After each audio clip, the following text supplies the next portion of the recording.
Bonjour à tous, c'est Emmanuel, j'espère que vous allez bien et nous retrouvons dans notre vidéo bonus du jour. Aujourd'hui, nous allons avoir une petite guidance autour du thème des attaques. Alors pour ceux qui me prennent en cours, nous sommes dans un challenge. Donc là, c'est la dernière vidéo qui est une vidéo bonus d'ailleurs puisque c'est un challenge qui a duré 6 jours. Donc si vous me prenez en cours, je vous laisse regarder les autres vidéos qui en parlent et commencer du jour 1 au jour 6. Nous avons notamment parlé lors du jour numéro 5 des attaques. Donc aujourd'hui, je vous propose tout simplement une guidance véritablement autour de ce thème. Comme d'habitude, je vais vous inviter à vous installer confortablement, à respirer profondément. Si vous avez une question particulière autour des attaques que vous vivez, allez-y et on est parti.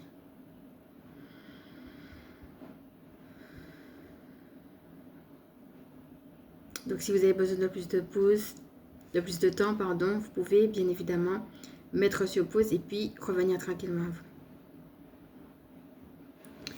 Alors, en première carte, nous avons celle-ci, une carte que nous avons déjà eue. Pour celles qui m'ont suivi justement dans la guidance apaisante, n'hésitez pas à aller voir si jamais cela vous appelle. La carte de l'univers. Regarde déjà comment elle vient te parler par rapport à ce que tu vis ou par rapport à ta question. Une carte qui va nous inviter à nous fondre dans le grand tout, à réaliser qu'il y a un plan plus vaste que nous, au-delà justement de ces attaques, et à nous fondre dans la présence du divin. Comme si dans le divin lui-même, il y avait une telle force et une telle puissance que cela nous élève au-dessus de ces attaques. Une carte qui nous invite aussi à prendre conscience que ce grand tout, qui, en effet, on peut faire appel à des êtres de lumière, etc., qui est prêt à nous aider, nous ramène aussi à la confiance en notre propre guidance intérieure. C'est justement ce que nous avions travaillé hier. Alors, allons voir les autres cartes complémentaires qui ont voulu revenir. Nous avons qui ont voulu venir hiberne et régénère.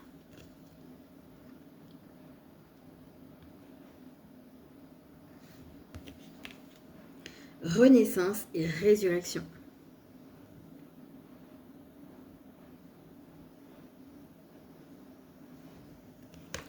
Sème les graines.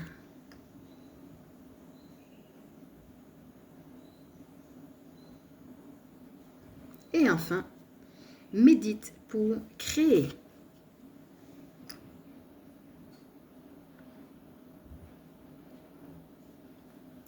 Alors, la première carte, hiberne et régénère, va nous inviter en effet à nous retrouver à part dans un lieu où on se sent bien, un lieu cocooning. Ça peut être extérieurement, prendre un petit temps à part pour se retrouver, et ça peut être intérieurement, revenir à l'intérieur de soi.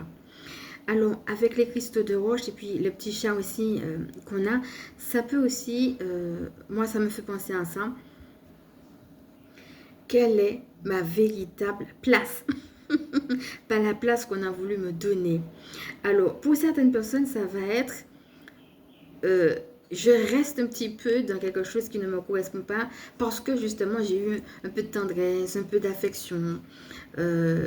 J'arrive pas à imaginer ma vie différemment parce que même s'il y a des choses qui me plaisent pas, j'ai quand même un petit peu de tristesse à quitter ça parce que je me sens quand même bien. Il y a quand même quelque chose de positif que j'ai pu prendre à travers cette situation. Pour certaines personnes, ça va être, est-ce que tu es vraiment à ta place? Est-ce que tu n'es pas en train de rester accroché à quelque chose justement par manque affectif? Pour certaines personnes, ça va parler comme ça. On va te dire justement avec les étoiles qu'il y a sur la couverture de te reconnecter à tes rêves et non à tes manques, si jamais c'est ça. Pour d'autres personnes, ça va être, j'ai besoin de me retrouver parce que j'ai déjà bien compris que là où j'étais pas à ma place. Mais où est-ce que je dois être exactement? Des gens peut-être qui se sentent un petit peu perdus. Alors, il faut savoir que le cristal, c'est une roche aussi qui est multidimensionnelle. N'hésitez pas à aller voir ce qu'on avait vu autour de l'être multidimensionnel que nous sommes. Et la relation justement entre le voyage chamanique, on avait parlé de ça lors de la guidance. Est-ce qu'il y a une ou plusieurs informations que je dois recevoir aujourd'hui et qui me manquent, qui font que je ne suis pas à ma place? Et ça peut être aussi eh bien, mon rapport entre le passé, le présent et le futur. Je n'arrive pas à me projeter parce que quelque chose s'est passé qui me bloque peut-être dans mon présent, par exemple. Donc, regardez un petit peu comment ça vient vous parler. Mais cette notion de hiberne et régénère, c'est prends le temps de te retrouver en toi-même, de te régénérer, comme s'il y avait eu une période difficile. Et dans cette période difficile-là, c'est pas tout de suite repartir tout de suite après à l'action. C'est justement regarder comment cette période justement de repos va nous permettre de nous retrouver. Alors pour moi là, les attaques, c'est deux choses. Hein. Ça peut être, vous avez été attaqué pour ne pas être à votre place. Alors ça peut être quelque chose qui s'est passé, qui vous a détourné du plan divin. Donc regardez un petit peu chaque fois comment ça vous parle. Hein. N'oubliez pas qu'ici on est dans des guidances intemporelles et générales. Hein. Donc elles sont valables à partir du moment où vous les écoutez et vous êtes amené à ne prendre que ce qui résonne en vous. Donc ça peut être ça, quelque chose qu'on t'a fait ou quelque chose qu'on te fait. Ça peut être aussi quelque chose que tu pressens. Tu sens qu'il y a des énergies, des gens, des réalités où tu te dis mais non, mais c'est pas là. Et puis on essaie de faire pression sur toi pour que tu puisses aller dans un endroit donné. Donc ça peut être les deux. Ça peut être que tu as passé une période difficile par rapport à ces attaques et prends-en justement conscience pour te donner le droit du repos. Ou alors ça peut être aussi, tu es en train de ressentir que des périodes comme ça peuvent venir parce que tu vois déjà venir les attaques. Et peut-être déjà, tu les sens venir, peut-être pour certaines personnes, tu les as déjà. Voilà, ça sera de toute façon la notion de se retrouver à sa place. Alors, sème les graines, ça c'est intéressant. Sème les graines qui vont te permettre de pouvoir être à ta place. Et peut-être justement que c'est parce que tu sèmes de bonnes graines qu'il y a des attaques, parce qu'il y a des gens qui ne sont pas contents. Regarde comment cela justement vient de parler. On a une notion ici avec semer les graines, d'être accompagné. On a encore le petit chat. Alors on peut le voir comme étant le petit chat qui est en train d'être imité pour te montrer je suis là avec toi. Qu'est-ce que c'est marrant, mais ça peut être aussi le chat qui est en train de t'apprendre comment on fait. Comment on fait justement le jardinage parce qu'il a l'habitude en tant que chat de le faire. Ça va être aussi qui est-ce qui peut t'aider par rapport à tes attaques. Donc ça peut être juste allons jouer, allons s'amuser, c'est chouette, ma maîtresse elle fait ça, je vais faire aussi avec. Et ça peut être aussi au contraire, j'accepte d'apprendre de quelqu'un d'autre qui connaît mieux que moi de la situation. Toujours est-il qu'il y a une notion de je ne vais pas m'arrêter là. Et je vais justement parler de puissance hier, comment tu es puissant et comment tu es digne d'avoir mieux et d'avoir plus. Il y a l'idée de, voilà, je veux semer des graines, mais j'aurai mieux et j'aurai plus. On avait parlé de Omaël, souviens-toi. Il y a peut-être des choses que je n'ai pas eues ou que je n'ai pas à cause des attaques, mais il y a aussi des choses que je peux mettre en place. Donc, quelles sont les graines que tu peux semer et qui vont justement te permettre d'être à ta place ou d'ancrer justement que tu es à cette place-là. Alors, on a renaissance et résurrection, donc une belle carte aussi, avec les dauphins derrière. N'oubliez pas que les dauphins sont des animaux qui sont très joueurs aussi, mais qui font allusion au nettoyage. Qu'est-ce qui a déjà été nettoyé dans ta vie, qui fait que maintenant, tu es dans une position un peu comme cette femme qui sort de l'eau, de renaissance et de résurrection. Et moi, ça me fait penser chaque fois à Ariel, la petite sirène aussi, parce que la sirène, elle a une queue de poisson, elle ne peut pas aller sur terre. La notion que je n'ai pas les moyens, peut-être que je sais où je dois aller, mais à cause des attaques, je n'ai pas les moyens. Comment je fais? Avec Sème les graines, tu as trouvé le petit chat qui va te montrer comment on fait. Et là, l'idée, c'est que j'ai trouvé comment faire pour transformer ma queue de poisson en jambe. Maintenant, j'ai les moyens de pouvoir aller sur terre voir mon Eric. Donc, avec renaissance et résurrection, on a l'idée que tu es amené à renaître et que tu en as conscience. Tu as conscience qu'il y a eu un nettoyage et que maintenant, il y a un nouveau départ, un nouvel élan.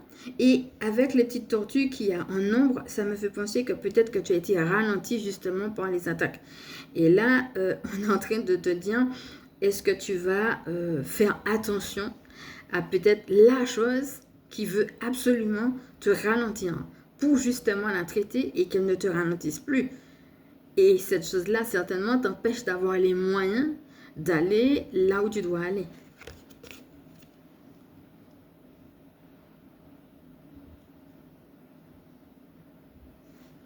Et enfin, médite pour créer. Alors, c'est super puisqu'on est sur une chaîne de spiritualité et que je fais des méditations et des tappings avec vous. Donc, n'hésitez pas aussi à aller, voilà, spontanément sur celle qui vous parle pour, continuer sur cette lancée de la méditation. Que vas-tu créer Alors, l'idée que, puisqu'on a un chat, on a un chien, ils essayent de peindre aussi, mais en même temps, à leur niveau d'animaux, l'idée que tu es amené à croître, que tu es amené à plus. C'est un petit peu comme si on cherche à t'inférioriser par rapport aux attaques en te disant, oui, mais c'est moi qui connais, c'est moi qui sais, et puis toi, tu n'arrives pas. Voilà comment ça peut me parler, la différence qu'il y a entre l'homme et puis les animaux. Les animaux n'ont qu'à rester à terre. Ils ont toutes les capacités parce qu'eux aussi peuvent peindre, mais l'idée que les serviettes ne se mélangent pas avec les torchons. Toi, tu es un animal, reste à terre. Moi, je suis un homme, je vais faire, mais différemment. On n'a jamais vu un animal qui peint. Donc, déjà, si c'est un animal qui a la capacité de peindre, il y a la notion d'amusement, mais il y a la notion de capacité. Là, on est en train de te dire que tu es en pleine possession de tes capacités et que tu n'as pas à te laisser inférioriser par qui que ce soit. D'ailleurs, quand tu regardes, c'est un magicien. Parce que c'est pas de la peinture qu'il fait. Il a bien une toile. Mais qu'est-ce qu'il met sur la toile? Du feu. L'élément feu, c'est un élément qui brûle et qui détruit. Donc, l'élément feu peut être à la fois utilisé pour calciner ce dont on n'a plus besoin et donc qui va nettoyer, mais aussi pour détruire. N'hésitez pas à regarder tout ce qu'on a déjà vu ici autour du feu. Donc, avec Médite pour créer, qui a lancé des paroles ou des actions malveillantes pour te détruire. Et il y a deux manières de comprendre cette toile-là. Quand il est en train, avec sa baguette, de jeter le feu sur la toile blanche, ça peut être que tu avais voulu peindre quelque chose de merveilleux, un tableau qui était déjà fait, et puis une personne méchante est venue, et puis elle a détruit ton travail. Mais ça peut être aussi, donc je vais vous remontrer la carte aussi pour que vous puissiez bien vous imprégner, que ce sont des paroles méchantes ou des attitudes blessantes qui ont détruit, mais ça peut être aussi que c'est toi qui retrouves ton propre pouvoir, qui refuse d'être infériorisé et qui dit, mais on veut m'obliger à aller sur cette toile-là, c'est-à-dire à fonctionner comme ça. On a décidé et déjà dessiné à l'avance d'un avenir pour moi. Souvenez-vous, hier, on avait eu la petite prière justement de j'appelle à moi un avenir lumineux. Mais c'est comme si ici, c'est toi qui vas dire, ben moi j'ai la baguette magique qui me permet de retirer la peinture qu'une autre personne a mise sur cette toile pour moi, à ma place et sans moi. Voyez? Donc, il y a deux manières de voir. Ça peut être soit réaliser une attaque quelconque et une personne qui veut toujours détruire ton travail, soit réaliser ta puissance, cesser d'être infériorisé et dire, eh ben, tu as décidé que c'était ça, mais moi j'ai la baguette, chut, on retire tout ça là, on retire tout ça avec le feu, parce que cette fois-ci, c'est moi qui veux peindre sur ma toile, voyez? Donc, il y a l'idée ici de reprendre son pouvoir. Et ça ne m'étonne pas que la carte s'appelle Médite pour créer, parce que ça veut dire aussi, qu'est-ce que tu vas créer? Et on va t'inviter en effet à méditer sur ça. Non pas à rester sur l'aspect je suis attaqué, mais sur l'aspect ok d'accord je suis attaqué, mais puisque je suis attaqué, je suis obligée de créer quelque chose. Je me fonds dans le grand tout et je me demande qu'est-ce que je peux créer. Voilà. Donc j'avais envie de finir sur cette phrase, sur cette carte-là, la carte de l'univers, justement, qui nous invite à retourner dans ça, dans le fait qu'on se fond tout simplement dans le grand tout. Et je rappelle pour celles qui sont en train de me prendre en cours, j'ai eu l'occasion d'en parler lorsqu'on a fait le jour 5, vous allez voir dans le timing code, il y a une deuxième partie qui était comme une mini-formation d'ailleurs, autour de la magie noire. Et j'ai justement expliqué différentes choses. Et notamment justement la différence exorciste, démonologue, et puis les portes ouvertes, par quels moyens la magie noire peut venir, etc. L'importance de fermer les portes ouvertes, j'ai expliqué pas mal de choses. Donc si vous me prenez en cours, n'hésitez pas à regarder dans le timing code ce qu'on a vu autour de cela, autour des attaques pour le jour numéro 5. Donc voilà, on va se quitter sur cette belle image en sachant que moi-même, comme je vous disais, je suis démonologue. Donc tout le monde n'a pas cette spécialité-là. Mais ça va être ça, mon ami. Pour certaines personnes, En effet, ça peut être ça, hein, comme le petit chat qui est en train d'être à côté de la personne qui semait la graine. Pour certaines personnes, ça va être ça. Aller se tourner vers une personne qui est la bonne. Alors, je voudrais terminer ici avec un petit témoignage. Encore une fois, je crois que je ne vais rien vous apprendre de nouveau si vous êtes dans la situation, mais c'est important de le réentendre, d'autant qu'on me dit de le dire. Si vous êtes victime de magie noire, ce n'est pas des médicaments qui vont chasser les démons. Ce n'est pas un psychiatre qui va chasser les démons. Ce n'est pas un psychologue qui va chasser les démons. C'est pas comme ça que ça se passe. Vous voyez? Vous pouvez prendre l'exemple de Jésus qui chassait les démons. Il n'a jamais dit à quelqu'un pour un médicament et puis tu n'auras plus de démons à côté de toi. Hein. Donc, il n'existe pas de médicaments pour chasser les démons. C'est pas comme ça que ça se passe. Et je ne vais pas rentrer dans les détails, mais l'inverse, malheureusement, est parfois valable. Parfois même, c'est l'inverse. Ça aggrave certaines choses qu'on a déjà de l'ordre du démoniaque. Donc, si vous avez quelque chose de l'ordre du spirituel, ça relève du spirituel. Ça ne relève pas du médical. Les deux peuvent se rejoindre parce que vous pouvez très bien avoir été attaqué dans le monde spirituel, par exemple sur votre santé, et avoir besoin de médecins parce que vous êtes attaqué sur votre santé. Mais si vous ne faites que la partie médicale, sachant que c'est une prière qui vous a donné les problèmes que vous avez, les problèmes de santé, ça va revenir et parfois ça peut revenir plus fort, tout simplement parce que la cause n'est pas éliminée. La cause, eh bien, si c'est justement une prière qu'il a faite, qui a été envoyée contre vous, c'est une cause qui est spirituelle. Donc c'est dans le monde spirituel qu'il va falloir aller traiter les choses. Donc, certainement, vous le savez déjà, hein, ça. Mais certaines personnes ont juste besoin de l'entendre ou de le réentendre. Donc, mon petit témoignage personnel, c'est ça, hein, parce que je suis passée par là, comme vous le savez. Hein. J'ai été victime de magie noire aussi. N'hésitez pas à aller voir les capsules qui en parlent, notamment quand on a fait la capsule sur l'intuition, c'est-à-dire mental versus intuition, où je vous en parlais déjà. Mais c'est ça, mes amis. Moi-même, j'étais pas à l'écoute de ma petite voix. Et donc, j'ai été justement qui va des médecins, des psychologues, des psychiatres, etc. Des gens qui nourrissaient que tout était dans ma tête. Donc là encore, c'est aussi ça hein, que je me réveillais parce que bon, la manière dont j'étais couchée, je me réveillais d'une certaine manière, que j'étais contentionnée d'une certaine façon, que c'est pas comme ça que je me couche, avec l'impression d'avoir été visitée. C'était une impression, mais une impression qui était réelle. Et j'étais très très lourde avec des problèmes au dos, des problèmes de tête, des problèmes à respirer, des maux de tête, des problèmes à respirer. Je crachais pendant très longtemps et j'étais très très très fatiguée. Bien sûr, on n'arrivait pas à trouver, hein, j'avais pas de manque de vitamines ni de quoi que ce soit. Et on me disait que c'était de ma tête, que c'était psychique, que c'était psychologique, que c'était ci, que c'était ça. Et personne ne me parlait de magie noire. Donc, ce qui s'est passé, c'est que j'ai commencé d'abord par écouter ces gens-là et j'ai été suivie, mais sans être moi-même convaincue. Et pour tout vous dire, même le personnel en face n'était pas convaincu non plus. Hein. Il m'entendait, il s'écoutait ce que j'avais, puis il disait, bon, je ne sais pas trop ce que vous avez. Je ne sais pas. En fait, ils ont fini par statuer. D'ailleurs, ils ont statué pendant un temps que j'avais des troubles de l'humeur sans en être sûrs eux-mêmes. Ils ont essayé de chercher, ils se sont demandé est-ce que c'était pas ceci ou est-ce que c'était pas cela. Par exemple, à un moment donné, ils se sont dit c'est peut-être de la schizophrénie. Finalement, c'était pas ça. C'est peut-être du ceci, c'est peut-être une dépression. Finalement, c'était pas ça. C'est peut-être ceci, c'est peut-être ça. Ils ont cherché, ils n'ont pas forcément trouvé. Ils ont statué sur quelque chose en me disant eux-mêmes il faut statuer, donc on va statuer, mais si ça se trouve, c'est pas ce que vous avez. Non, c'est pas ce que vous avez. Et ça a été clairement dit, hein, très clairement.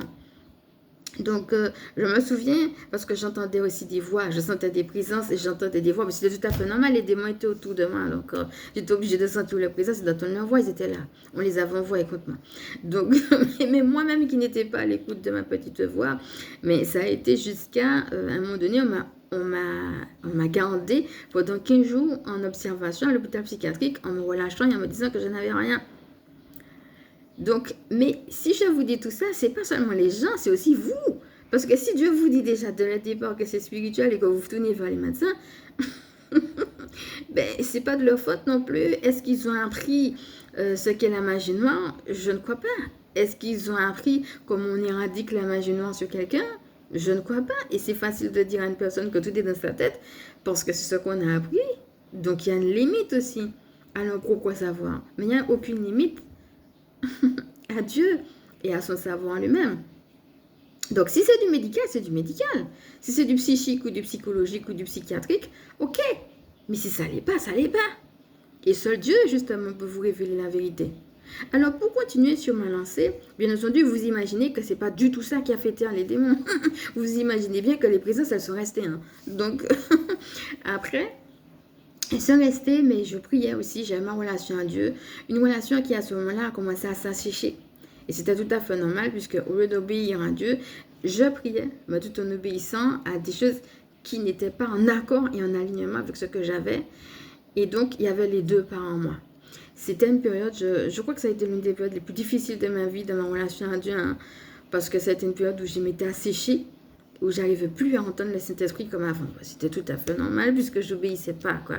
J'obéissais pas à la petite voix. Au lieu d'aller vers Dieu en disant délivre-moi, j'allais voir des médecins pour quelque chose qui n'était pas médical. Je vous dis pas de pas aller voir le médecin, mais si c'est pas médical, c'est pas médical. C'est tout ce que je dis. Ok? Moi, je suis pas médecin, je suis pas psychiatre, je suis pas psychologue, mais je suis chamane et démonologue et bien placée pour dire, d'autant plus que je l'ai vécu, que les démons malheureusement existent. Et donc, ça s'était un petit peu tassé à un moment donné. Ça s'était un petit peu amenuisé. Au fur et à mesure amenuisé, à un moment donné, j'en ai plus entendu parler. J'ai dit, ok, c'est bon. Et à un autre moment, c'est revenu avec encore plus de force. Ces présences démoniaques dont je vous parle sont revenues avec encore plus de force. Et j'ai dit, ok, là c'est bon, ça suffit. On m'avait dit, oui, mais il faut aller à l'autre, il faut aller à Paris le monial, etc. J'avais été faire tout ça. Et j'ai dit, ok, c'est bon, j'ai déjà été à l'autre, j'ai déjà été à Paris-le-Monial, j'ai déjà été voir le médecin, j'ai déjà été en observation, on m'a dit que j'avais rien, on m'avait dit que j'avais un truc, et puis on m'a dit que c'était parti brusquement, sans me dire ni comment c'est venu, ni comment c'est parti, en me disant qu'on était patient. J'ai fait tout ça, et maintenant ça revient. Alors j'ai dit, maintenant Seigneur, c'est toi et moi. Quelque chose que j'aurais pu faire dès le départ, il a fallu que je fasse tout ce trajet, tout ce parcours, pour arriver au stade où je dise, enfin, parle-moi, je t'écoute.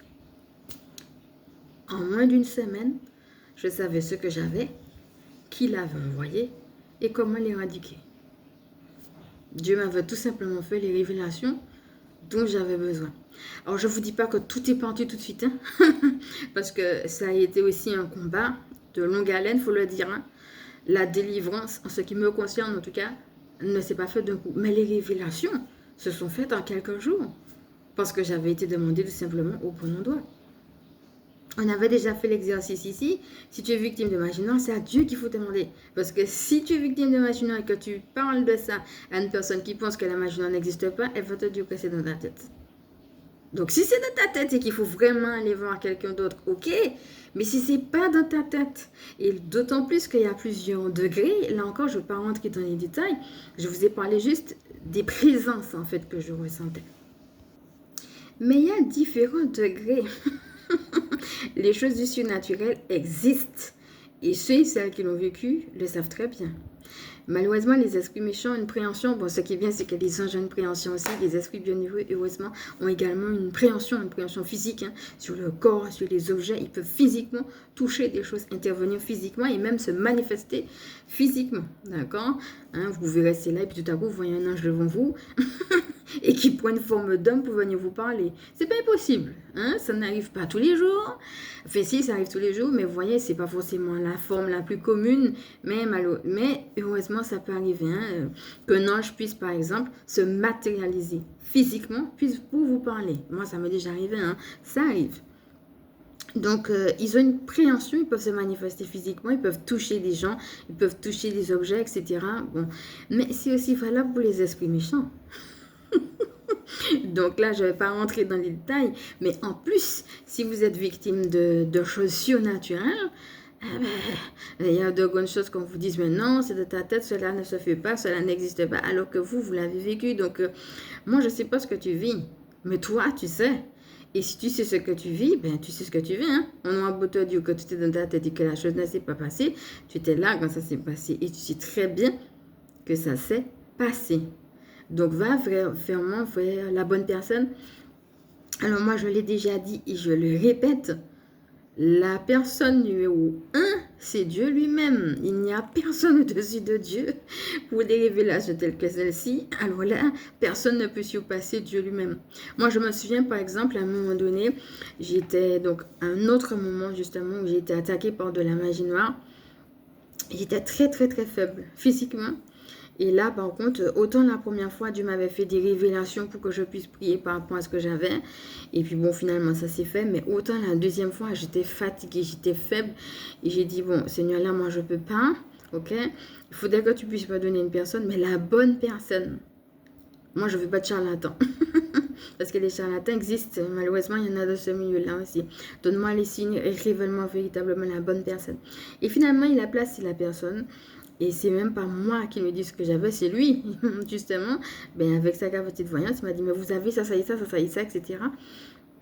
Et on a prié ensemble. Donc, on a prié et ben voilà, hein, j'ai pu voir la gloire du divin. Et c'est justement, c'était une personne qui était spécialiste en magie noire et qui était exorciste. Et donc, qui avait fait les prières qu'il fallait pour ôter justement la magie noire. Donc, j'ai vécu les deux. Hein, la première fois où c'est moi qui l'ai fait toute seule. Et la deuxième fois où justement, je suis passée pour un spécialiste qui voyait très bien ce que j'avais sans que j'avais même à dire quoi que ce soit. Et qui m'a même appris, même appris des choses en plus de ce que je voyais déjà, comme quoi. Et en plus, qui a pu véritablement faire ce travail d'exorcisation, puisqu'il était, comme je disais, exorciste, qui a pu exorciser cette magie noire-là. Donc voilà, j'ai pas refait 2 fois la même erreur d'aller vers des gens un petit peu à la volée, mais j'ai vraiment demandé à Dieu de qui de doigt. Donc que Dieu le fasse tout seul par sa grâce, que Dieu le fasse par sa révélation pour vous, comme moi la première fois, ou qu'il passe par quelqu'un, mais toujours est-il que ce sera Dieu qui va le faire. Donc quand vous avez une question comme ça, il faut vraiment vous tourner vers Dieu, quoi. C'est vraiment ça le message que je voudrais vous faire passer, ok? Après, n'hésitez pas à revenir sur ce que je vous ai dit, sur la différence entre exorciste et démonologue. Moi, par exemple, je ne retiens pas la charge. Hein? La personne avec qui j'ai prié la deuxième fois le faisait, moi je ne le fais pas. Je ne retire pas la charge sur les gens. Je ne suis pas exorciste, mais je suis démonologue. Donc, si vous en avez besoin, il faut aussi, encore une fois, ça ne va pas concerner vous tout le monde, soit parce que vous avez déjà toutes vos révélations et que vous n'en avez pas besoin, hein, parce que Dieu veut très bien le faire. Dieu, il est grâce, donc il fait comme il veut. Ou bien, si vous savez déjà, mais c'est de voir si jamais vous sentez que vous avez besoin de vous faire accompagner, que ce soit pour moi, que ce soit quelqu'un d'autre, ce n'est pas le problème. Mais c'est d'aller vers la bonne personne. N'allez pas vers une personne qui va vous faire dire vous avez une maladie que vous n'avez pas, prendre des médicaments qui vont aggraver la situation, vous gardez en observation pour un problème qu'on a décidé qui était dans votre tête et que vous n'avez pas et qui ne vont pas chasser les démons. Et les démons sont là. Et la charge démoniaque est toujours là. Vous avez les mêmes problèmes et en plus, si c'est grave, et ne jouez pas avec ça. Hein, parce que moi, je me souviens pour la deuxième fois, justement, comme je vous ai dit, j'étais en train de prier avec un exorciste et tout. Comme j'étais très très affaiblie, j'avais été à l'hôpital. On m'avait dit que j'avais rien, de rentrer chez moi avec un Doliprane et le truc, il était en train de me tuer. La magie noire tue, hein. Mais oui, ça tue. Donc, ça provoque des accidents, ça provoque des malheurs. Différentes choses, hein. Ça peut provoquer des accidents quelconques, ou bien des malheurs, par exemple un divorce, ou bien des problèmes sur vos enfants, je sais pas, les gens tombent dans la rue, ou tombent dans le crack, ou bien perdent leur faculté, ou autre. Alors, je vous dis pas que chaque fois qu'on a ça, c'est parce qu'on a une magie noire sur vous, c'est pas ce que je dis, mais je dis que la magie noire provoque ça, elle provoque des maladies, mais va jusqu'à provoquer la mort, oui. Donc si vous sentez que vous avez ce problème-là, allez demander à Dieu et faites le nécessaire, mais auprès des bonnes personnes. Voilà, c'était ça le petit témoignage pour aujourd'hui. Et comme d'habitude, je vais maintenant me présenter pour ceux et celles qui ne me connaissent pas. Donc, je suis Emmanuel, je suis chamane. Ma mission de vie est de permettre aux énergies sacrées de s'intégrer dans nos vies humaines. Donc, je suis spécialiste en recouvrement d'âme, en vitalité énergétique et gardienne spirituelle des familles qui pratiquent l'école à la maison. Alors, le dernier clap de fin pour le 333 Go. Voilà, donc on a fait vraiment pendant tout le challenge un clap de fin dessus. Voilà, parce que c'est ce que j'avais reçu. Donc, c'est la dernière fois que je vous en parle. Vraiment, si jamais ça vous appelle, n'hésitez pas vous-même à l'installer et puis à profiter des soins découvertes pour savoir si c'est quelque chose qui vous plaît ou pas et si vous avez envie de continuer ou non. De toute façon, ça ne coûte rien de regarder, hein, c'est quoi l'application et puis comment ça se passe les soins. Donc, vous allez pouvoir retrouver tout cela en transcription. Et pour celles qui me prennent en cours, je répète que c'est autour de la géométrie sacrée, autour du son, autour des lumières. Donc, vous avez un kaléidoscope et chaque soin dure 3 minutes 33 secondes. Donc, vous choisissez le thème du soin Et puis tout simplement, vous regardez et vous vous laissez bercer. Et la géométrie sacrée agit à un niveau plus subtil. Donc n'hésitez pas à utiliser justement le code que vous allez pouvoir trouver en transcription. Et puis si jamais vous voulez, pour ceux et celles qui veulent souscrire à l'un des 3 abonnements proposés, donc pour moins de 5 euros ou moins de 10 euros pour la formule mensuelle. Et vous avez aussi une autre formule qui est un accès à vie. Et sur cet accès à vie, vous avez déjà une réduction. Donc je vous laisse découvrir tout cela. Et puis, pour ceux et celles, en tout cas, qui vont y aller, je vous souhaite de bons soins. Voilà. Si vous avez envie de me faire un petit témoignage sur comment ça s'est passé pour vous sur l'application, vous pouvez y aller, bien sûr. Et quoi qu'il en soit, je vous envoie beaucoup de love. Donc, voilà. Si vous avez envie aussi de me dire comment ça s'est passé pour vous le challenge, n'hésitez pas aussi à me le dire. Donc, notre vidéo est maintenant terminée, mais aussi notre challenge. Et je vous remercie grandement de l'avoir suivi. Je suis pleine de gratitude pour vous. Je vous remercie. Donc, voilà, je vous envoie du love. Et avant de nous quitter, comme d'habitude, je vous invite à liker. Si vous pensez que ça peut aider d'autres à partager, pourquoi pas vous abonner. Je vous fais de gros bisous et je vous dis à bientôt.